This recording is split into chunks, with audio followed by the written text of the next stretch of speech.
নির্বাচন নিয়ে নানা ধরনের উদ্বেগ উৎকণ্ঠা এখনও কাটছে না। রোববার অন্তত ২-৩টা আন্দোলনের ব্যাপার ছিল।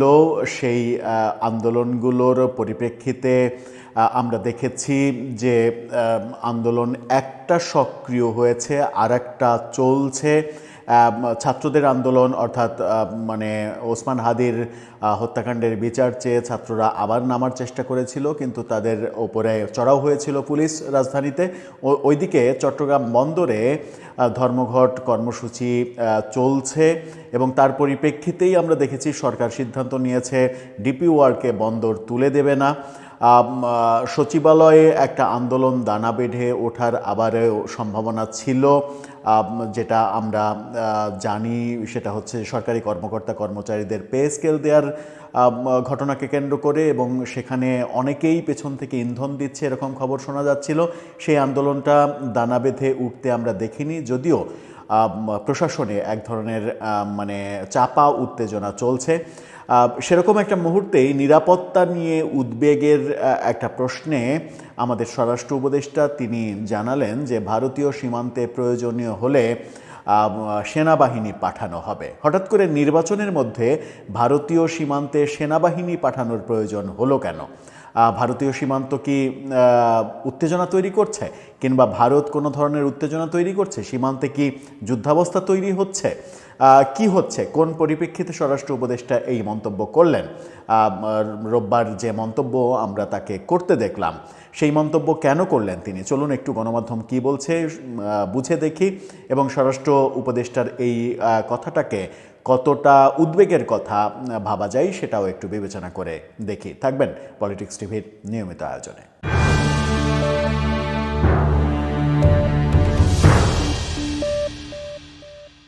দর্শক, বলছিলাম স্বরাষ্ট্র উপদেষ্টার কথা। তিনি সীমান্ত নিরাপত্তার কথা বললেন।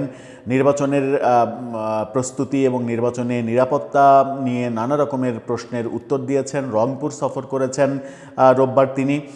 সেই রংপুর সফরে তাকে নিরাপত্তা নিয়ে উদ্বেগের কথা বলা হলো, সীমান্ত নিরাপত্তা নিয়ে উদ্বেগের কথা বলা হলো, এবং সেই প্রেক্ষাপটে তিনি সীমান্তে প্রয়োজন হলে সেনাবাহিনী পাঠাবেন তেমনটা বললেন। গণমাধ্যম বাংলা ট্রিবিউন এই তথ্যটা নিশ্চিত করছে। তাদের শিরোনামটা দেখে নিতে পারেন। সেখানে বলছে ভারত সীমান্তে প্রচুর বিজিবি মোতায়েন, প্রয়োজনে সেনাবাহিনী পাঠাবো স্বরাষ্ট্র উপদেষ্টা। সেনাবাহিনী কেন পাঠানো হলো? ভারত সীমান্তে প্রচুর বিজিবি মোতায়েন। বিজিবি তো স্বাভাবিকভাবে, বিজিবির কাজই তো বর্ডার পাহারা দেয়া, সেই জন্যই তাদের জন্মই হয়েছে। কিন্তু সেই ব্যাপারটার মাঝে সেনাবাহিনী কেন বর্ডারে পাঠানো হবে, যেখানে বর্ডারের 8 কিলোমিটারের মধ্যে সেনাবাহিনী সাধারণত যায় না? সেরকম প্রয়োজন তিনি ফিল করছেন কেন? বর্ডার কি উত্তপ্ত হচ্ছে? ভারতের দিক থেকে কি কোনো সিগন্যাল এসেছে যে বর্ডার উত্তপ্ত হবে?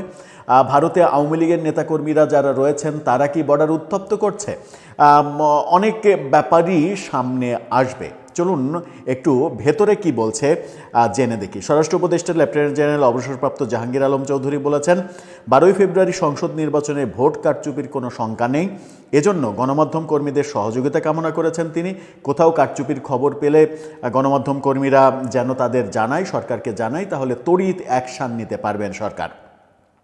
নির্বাচনের সময় সীমান্ত এলাকার নিরাপত্তা নিয়ে তিনি বলেন, ভারতীয় সীমান্ত এলাকাগুলোতে প্রচুর সংখ্যক বিজিবি মোতায়েন করা হয়েছে।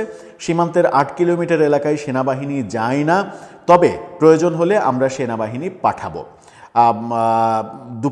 রোববার দুপুরে রংপুর বিভাগীয় কমিশনার কার্যালয়ে নির্বাচন উপলক্ষে রংপুর বিভাগীয় আইনশৃঙ্খলা কমিটির সঙ্গে বৈঠক শেষে তিনি এই কথা বলেছেন। স্বরাষ্ট্র উপদেষ্টা বলেছেন, সারা দেশে নির্বাচন উপলক্ষে যে ব্যবস্থা নেওয়া হয়েছে, মানে যে ব্যবস্থা দরকার সেই ব্যবস্থা নেওয়া হয়েছে। নির্বাচন খুব শান্তিপূর্ণ, সুষ্ঠু এবং উৎসবমুখর পরিবেশে হবে, সেই সঙ্গে ফ্রি, ফেয়ার এবং ক্রেডিবল নির্বাচন হবে। উৎসবমুখর নির্বাচনের কথা বলা হচ্ছে। সেই উৎসবমুখর নির্বাচন কতটা হবে সেটা নিয়ে যথেষ্ট সংশয় রয়েছে।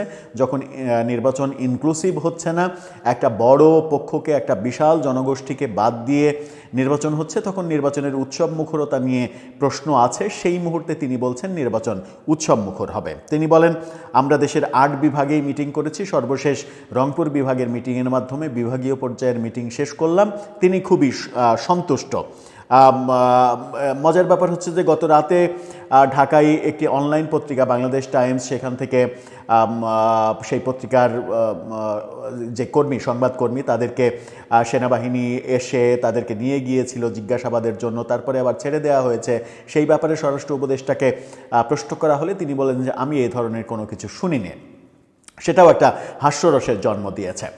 কিন্তু ওই পত্রিকার বিরুদ্ধে অভিযোগ রয়েছে যে যমুনার সামনে যে ইনকিলাব মঞ্চের আন্দোলন, সেখানে সেনাবাহিনী প্রধান সম্পর্কে বাজে মন্তব্য করা এক দর্শকের মন্তব্য প্রচার করা হয়েছিল সরাসরি, সেই কারণে হতে পারে এই ব্যাপারটা। কিন্তু এখন পর্যন্ত পত্রিকার তরফ থেকে কিংবা সেনাবাহিনীর তরফ থেকে কোনো কিছু পরিষ্কার করা হয়নি।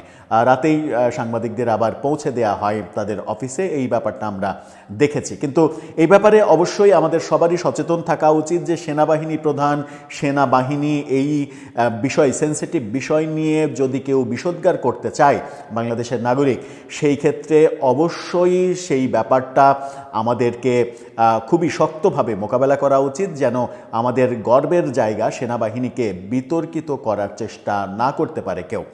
সেই আলোচনায় যেতে চাই না, মূলত স্বরাষ্ট্র উপদেষ্টার কথার আলোচনাতেই থাকতে চাই। তিনি বলছেন সীমান্তে প্রয়োজন হলে সেই সেনাবাহিনীকেই পাঠাবেন। কিন্তু সীমান্তে কি হচ্ছে? সীমান্তে কি কিছু হচ্ছে? যখন আমরা ভারত আমেরিকা খুবই বন্ধুত্বপূর্ণ সম্পর্ক আবার তৈরি হয়েছে, জোড়া লেগেছে, এরকমটা দেখছি, তখন ভারতের চাপ বাংলাদেশের উপরে তৈরি হতে পারে, এটা অনুমানযোগ্য। কিন্তু সেই চাপ কি মানে বর্ডার উত্তপ্ত হওয়ার ব্যাপার? চাপ তো বর্ডার উত্তপ্ত হওয়ার ব্যাপার নয়। তাহলে বর্ডার নিয়ে শঙ্কা কেন? বর্ডার নিয়ে কেন তিনি বলছেন যে প্রয়োজনে সেনাবাহিনী পাঠাবেন? সেনাবাহিনী কত পাঠাবেন? সেনাবাহিনীর 1 লাখের বেশি সদস্যকে তিনি নির্বাচনেই ব্যবহার করতে পারবেন না।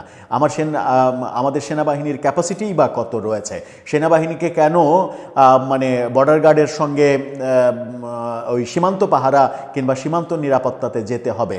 এই ব্যাপারগুলো, এই মন্তব্যগুলো এক ধরনের উদ্বেগ তৈরি করে, মানুষের মধ্যে একটা আতঙ্ক তৈরি করে যে বর্ডারে বিজিবি থাকা সত্ত্বেও সেনাবাহিনী পাঠাতে চাইছেন স্বরাষ্ট্র উপদেষ্টা। আমার মনে হয় যে মন্ত্রী উপদেষ্টাদের এই মন্তব্য করার ক্ষেত্রে আরও বেশি সতর্ক হওয়া উচিত, কারণ তার এই মন্তব্য একটা আতঙ্ক যদি তৈরি করে, মানুষ যদি আতঙ্কিত হয়ে পড়ে, তাহলে সেটা সাধারণ নাগরিকের ক্ষতি, দেশের ক্ষতি। সেই ব্যাপারটা তিনি যদি খেয়াল না রাখেন, মানে নিজের ইচ্ছা মতো যখন যা মনে আসে তখন তাই বলবেন, তিনি বলবেন মব বলে বাংলাদেশে কিছু নেই, তিনি বলবেন গত রাতে সংবাদপত্রের যে ঘটনা, সেই ঘটনা সম্পর্কে তিনি কিছুই জানেন না, শুনেনইনি, এই ব্যাপারগুলো হাস্যরসের সৃষ্টি করে। পাশাপাশি সেনাবাহিনী সম্পর্কে এই ধরনের কথা বললে সেটা এক ধরনের আতঙ্কের পরিবেশ তৈরি হয়। সেই আতঙ্কের মধ্যে নির্বাচনের ঠিক 2 দিন 3 দিন আগে জনগণকে ফেলা, সেটা কতটা উচিত হচ্ছে, কতটা অনুচিত হচ্ছে, সেই প্রশ্ন আসবে। নাকি সত্যি বর্ডারে কোনো আতঙ্কের পরিবেশ তৈরি হচ্ছে, যেটা আমরা বুঝতে পারছি না, স্বরাষ্ট্র উপদেষ্টা ঠিকই বুঝতে পারছেন। দর্শক, আপনার কি মনে হয়, কি হচ্ছে বর্ডারে? সেনাবাহিনী কেন পাঠাতে হবে? আপনার মতামত জানিয়ে লিখতে পারেন আমাদের কমেন্ট বক্সে।